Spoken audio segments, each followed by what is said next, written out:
જ્યારે તમે ફેસબુકનું પેઆઉટ બનાવો છો ત્યારે જો તમે આ ભૂલ કરશો ને તો તમને એ ભૂલ બહુ નડવાની છે. અને બેંક અકાઉન્ટ જોડશો ત્યારે પણ તમે એવી ભૂલો કરશો ત્યારે પણ તમને બહુ નડવાની છે. એટલે હું તમને બે ભૂલો વિશે કહેવાનો છું. જો તમારે પેઆઉટ બનાવવું હોય ફેસબુકનું, કારણ કે આપણે પેઆઉટ તો બનાવવું પડે, પેઆઉટ બનાવી પછી જ આપણને પૈસા આપણા બેંકમાં આવતા હોય છે. એટલે પેઆઉટ તો આપણે ફરજિયાત મિત્ર બનાવવું પડે છે. પણ જો તમે એ જ પેઆઉટ બનાવવામાં તમે ભૂલ કરી નાખશો ને એટલે તમારે પૈસા પણ નહીં આવે અને ખોટી તમે મહેનત કરશો. અને પેઆઉટ કઈ રીતે બનાવવાનું છે, એમાં કેવી રીતે સેટિંગ કરવાના હોય છે એ તમને માહિતી આપવાનો છું. તો જ્યારે તમે પેઆઉટ બનાવો, બરાબર, પેઆઉટ બનાવવાનું ચાલુ કરો ત્યારે તમારે પાન કાર્ડ જે છે તમારું, પાન કાર્ડ ન હોય તો મિત્રો તમારે પાન કાર્ડ કઢવી લેવાનું છે. અને અત્યારે મિત્રો ઓનલાઈન તમે ઘરે બેઠા આધાર કાર્ડથી પાન કાર્ડ તમે કાઢી શકો છો. અંદર મોબાઈલ નંબર તમારો રજીસ્ટર મિત્રો હોવો જોઈએ. તો તમારે પહેલાં પાન કાર્ડ તમારે કઢવી લેવાનું છે. અને જો તમારી પાસે પાન કાર્ડ ના હોય તો ઘરમાં કોઈનું પણ પાન કાર્ડ હશે તે તમારે પાન કાર્ડ લેવાનું છે.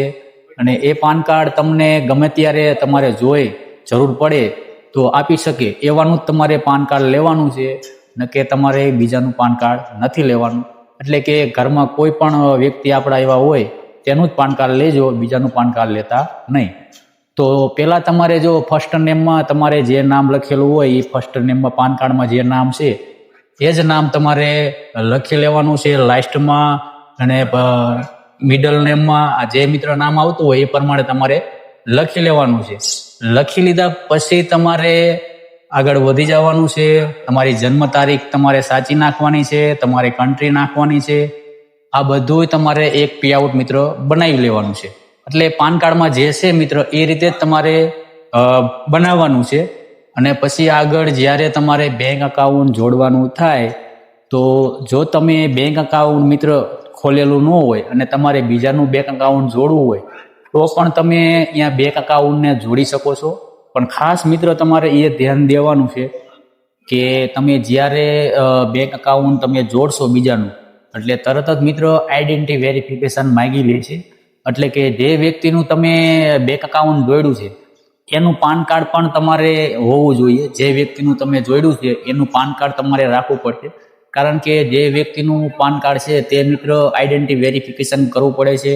અને પાન કાર્ડ ન હોય તો આપણે ડ્રાઇવિંગ લાઇસન્સ અથવા વોટર આઈડી અથવા આપણો જન્મનો દાખલો કોઈ પણ એક સરકારી છે આપણી પાસે પ્રૂફ, જે આપણે થર્ડ પાર્ટીનું બેંક અકાઉન્ટ જોડ્યું છે. એટલે કે મેં મારું બેંક અકાઉન્ટ નથી જોડ્યું, બરાબર, અને પાન કાર્ડ મિત્રો મેં મારું રાખ્યું છે અને મારે જોડવાનું છે બેંક અકાઉન્ટ બીજાનું. તો એમાં તમારે આઈડેન્ટિટી વેરિફિકેશન માંગેલી છે. એટલે ખાસ તમારે ધ્યાન દેવાનું છે કે પાન કાર્ડ છે ને જે મિત્ર એ તમારે કોઈ પણ વ્યક્તિનું તમે બેંક અકાઉન્ટ જોડી શકો છો, પણ એનું પાન કાર્ડ કે એક મિત્ર સરકારી ડોક્યુમેન્ટ તમારે જોઈશે. અકાઉન્ટ મિત્ર તમે લિંક કરી શકો છો. તમે વાયરલ ટ્રાન્સફર વાળું કરી શકો છો, અથવા તમે $25 વાળું કરી શકો છો, અથવા તમે પેપલ અકાઉન્ટ કરી શકો છો. જો તમે $25 વાળું કરશો તો તમારે બેંક ટ્રાન્સફર જે છે એ રીતે પૈસા તમારે આવી જાય છે. અને વાયરલ ટ્રાન્સફરમાં તમારે SWIFT કોડ નાખવાની જરૂર પડશે.